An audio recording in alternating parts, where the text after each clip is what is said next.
जय माता दी। मेरे चैनल में आप सभी का बहुत बहुत स्वागत है। लिकोरिया के लक्षण क्या होते हैं?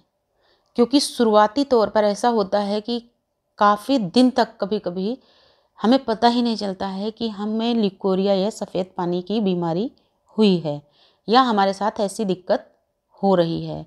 क्योंकि शुरुआत में कुछ ऐसे सिम्टम्स हम समझ ही नहीं पाते हैं कि ये सफ़ेद पानी की परेशानी है या लिकोरिया की परेशानी है।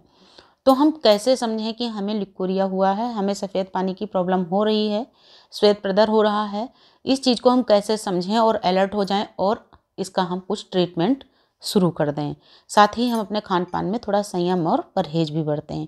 जब ये सारी चीज़ें हम तभी कर सकते हैं, ट्रीटमेंट और परहेज, जबकि हमें पता हो कि हम इसी चीज़ से परेशान हैं। तो इसके कुछ शुरुआती लक्षण जो होते हैं मैं आपको यहाँ पर बता रही हूँ। ये आप बहुत वीडियो को ध्यान से सुनिएगा, क्योंकि बहुत ही उपयोगी वीडियो है। सभी के लिए इस चीज़ को जानना ज़रूरी है, क्योंकि हर चीज़ के लिए ज़रूरी नहीं होता है कि वो प्रॉब्लम हमें ही हो।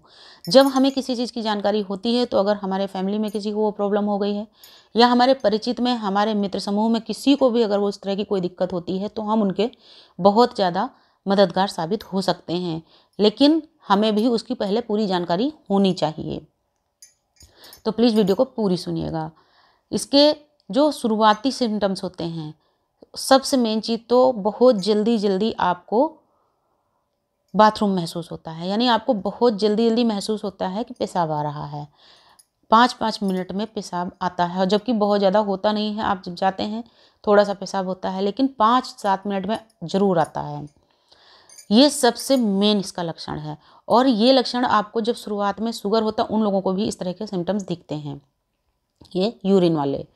उसके अलावा आपको कभी कभी खुजली महसूस होती है अपने प्राइवेट पार्ट में, तो और जब खुजलाने पर आपको अजीब सा महसूस होता है, यानी कि आपको सफ़ेद पानी की प्रॉब्लम हो रही है।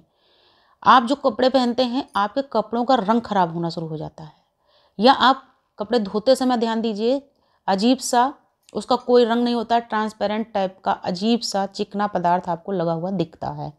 वो भी आपका सफ़ेद पानी या लिकोरिया का ही लक्षण है। ये उसकी पहचान है, क्योंकि उसको सफ़ेद पानी इसलिए कहते हैं, वो बिल्कुल सफ़ेद आने लगता है।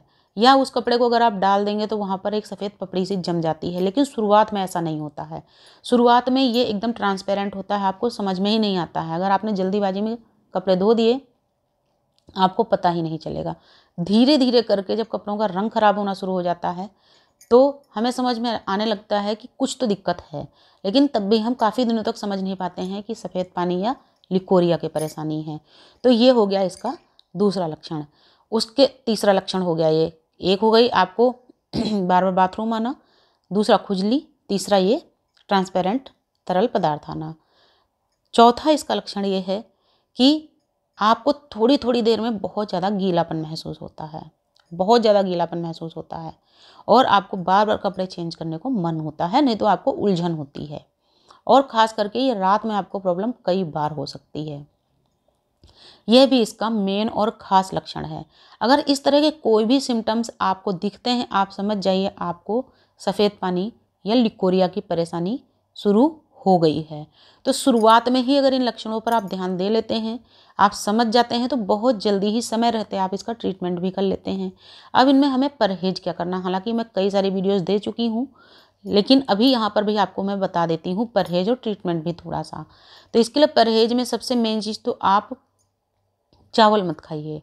खास करके नया चावल तो आपको बिल्कुल भी नहीं खाना, क्योंकि नए चावल में बहुत ज़्यादा माड़ होता है। यानी कि नए चावल में जो सफ़ेद पानी होता है बहुत निकलता है उसके अंदर। जैसे आप चावल उबलने को रखते हैं, आप देखिए उसका जो पानी होता है एकदम सफ़ेद हो जाता है। या नए चावल को जब आप इस तरीके से मुट्ठी में लेंगे, तो आपका हाथ बिल्कुल सफ़ेद हो जाता है, वो चावल का रंग निकलता है, वो उसका नेचुरल कलर होता है। ये आपके इस लिकोरिया की परेशानी में बहुत ज़्यादा नुकसानदायक हो सकता है।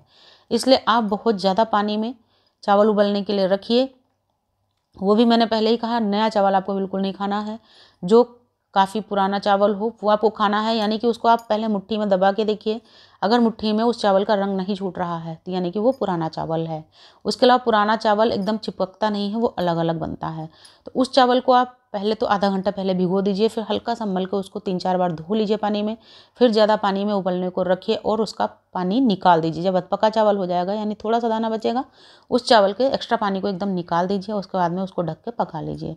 अब जो इसका एक्स्ट्रा माड़ रहा होगा चावल का, इसके अंदर जो भी स्टार्च था वो सारा निकल जाएगा। अब ये चावल आपके लिए उतना ज़्यादा नुकसानदायक नहीं होगा। अगर हो सके तो इस चावल को आप छोड़ दीजिए जब तक आप पूरी तरीके से ठीक नहीं हो जाते हैं। अपने खाने में, अपने भोजन में हरी सब्जियां, सलाद और दही जरूर शामिल कीजिए। ये बहुत ज़्यादा फायदेमंद है आपके लिए।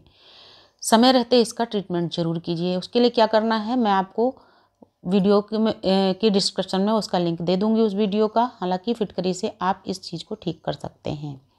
तो उम्मीद करती हूँ आपको ये जानकारी अच्छी लगी होगी और इसका ट्रीटमेंट समझने के लिए, जानने के लिए आप मेरी वीडियो देख सकते हैं ल्यूकोरिया की परेशानी, लक्षण और निदान में, या मैं इसी वीडियो की डिस्क्रिप्शन में उस वीडियो का लिंक दे दूंगी, आप वीडियो को देख सकते हैं। नमस्कार, धन्यवाद।